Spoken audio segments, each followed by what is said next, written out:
This video is mainly for the people who are just starting the game after the latest patch in which they've added the Noblesse characters.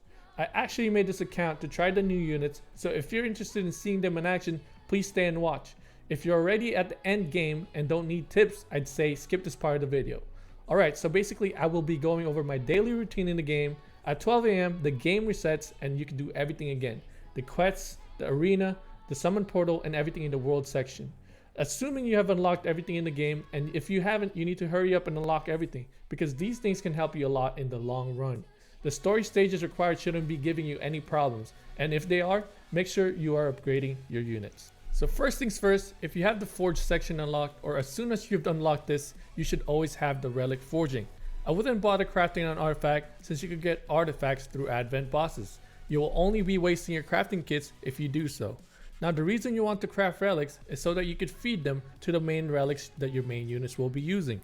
The stat bonus of plus 20 relic is a lot better than a relic without upgrades.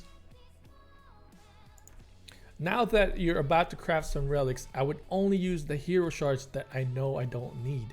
I usually would throw in any A rank hero shards since I don't plan on using them at all. I would suggest to never ever use any S and SS rank hero shards because you need a lot of these if you want to get your units to the next rank. My way of telling them apart is by looking at the top of each shard. When you see two gray triangles that point up, they are S rank shards. And when you see two gold triangles that point up, they are SS rank shards. After clicking the shard, you get to choose how many shards you can use. And since you're only trying to get relics for feeding, you only want to use the minimum amount. There's a chance you could get a high rank relic, and make sure you keep those. The ones you want to feed, or in my case, I only feed C and B rank relics, but it is up to you if you want to feed everything. The timer is an indication whether you're getting a high rank relic or a trash one. Rare relics take longer to finish. Let's move on to arena. You want to use your 1v1 tickets as soon as they are full so it can start replenishing itself. Now your main goal in arena is to cheese your way to Challenger 2. In order to do this, you will only fight the accounts that have hero in their name. They are probably game generated accounts, I'm not sure, but they disappear after you've reached 6,000 points, which is Challenger 2. You will always win this fight unless you are really unlucky.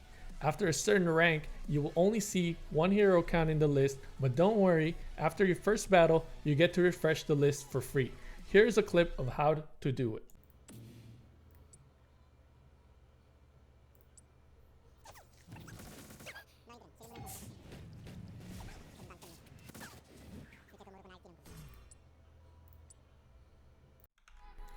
I know this is borderline cheating, but you're only doing this for the reward.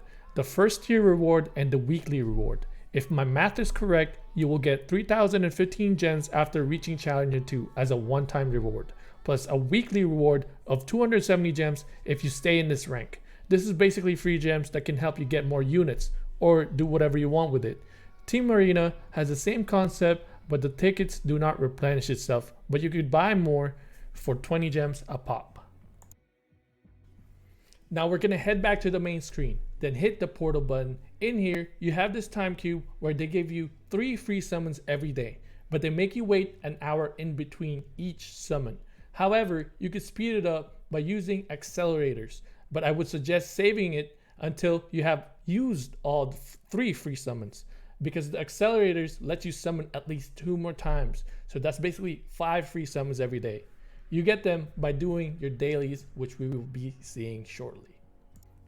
Over here, we got the quest tab. As you can see, they reward you with accelerators, so make sure you are doing them.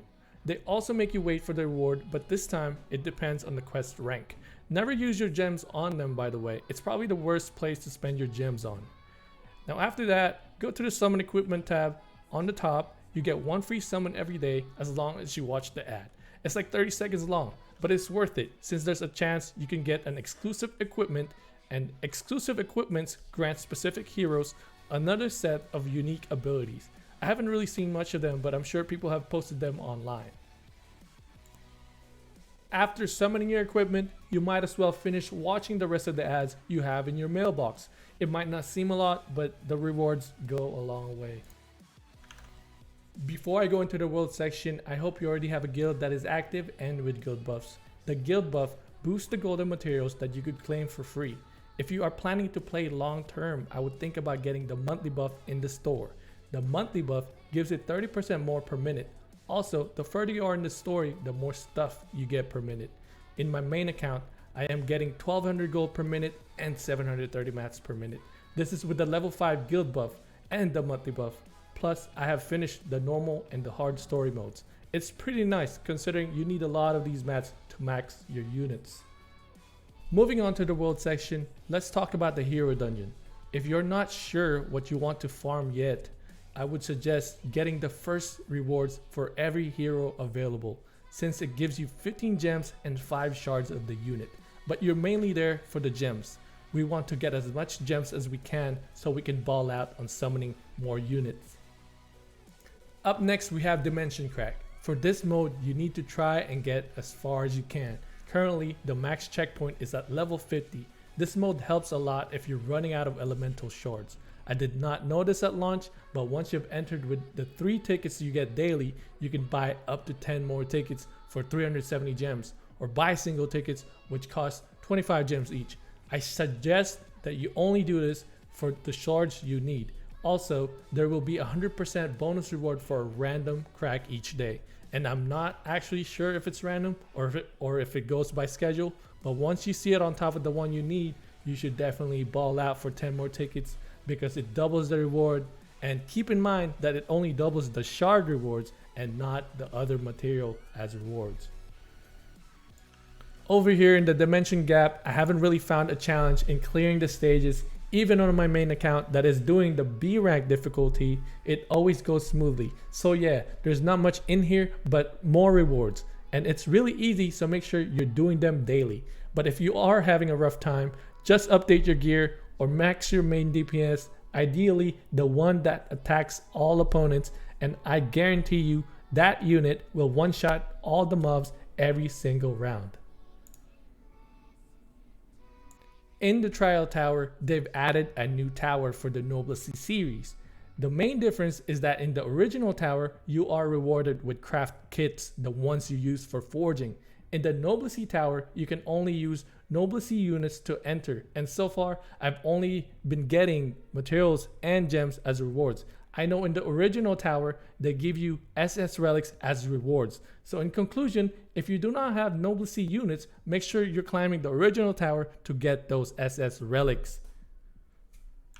Heading over to the Advent bosses, these bosses drop gears and artifacts. To simplify who drops which, Phoenix drops HP gear, the Salamander drops attack gear, Kuvara drops the crit gear. You want to get to level 10 and above for them to drop SS gears. If I remember correctly, after beating level 5 or 6, you get the expedition button, which lets your team beat the boss of the certain level however many times you want, with the use of your adventure tickets. I don't know if this is true for everyone, but in my main account, it lets me beat the boss 30 times max with the expedition mode. I don't know if it's smart because it makes me wait 18 hours to a full day to even get my rewards. Let me remind you that there can only be one expedition at a time, meaning you can't fight other bosses while you're in this expedition. And that is all for the tips I can give. I hope I didn't miss anything, and I surely hope people learned something from this video. Please leave a comment, leave a like, or leave a hate. I don't care. The rest of the video is just showing everyone the team composition I ended up with on this free-to-play account. Let me know below what you think of it. I think it has really good potential for an annoying tanky team in PvP.